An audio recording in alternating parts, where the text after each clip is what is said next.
Samantala, nilinaw naman ni Department of Foreign Affairs Secretary Teodoro Locsin Jr. na hindi natangay ng dating kontraktor ng kagawaran ang data ng mga passport holders. Subalit, ang problema ay hindi umano ma-access ng DFA ang impormasyon ng ilan sa kanilang mga kliyente na nasa kanilang database. Ito ang balita ni Joanan.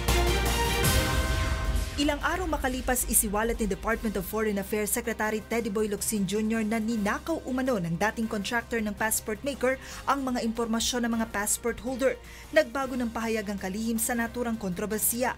Sa kanyang Twitter post kaninang umaga, sinabi nito na hindi naman maaaring itakas o runawayable ang mga data ng passport holders. Sa halip ay naging inaccessible lamang ang mga ito. Sa Twitter post ng kalihim noong January 8, sinabi nito na itinakas o ninakaw umano ng dating kumpanyang gumagawa ng passport ang mga impormasyon ng mga passport holder.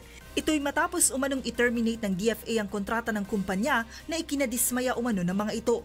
Pinaniniwalaang ito ang dahilan kung bakit tinangay umano ng contractor ang data ng passport holders. Sa isa pang tweet, sinabi rin ni Locsin na nakausap niya ang Apo Production Unit Incorporated, ang kasalukuyang kontraktor ng kagawaran sa paggawa ng passport, at sinabing na-access nila ang data subalit corrupted na ang ilan sa mga ito.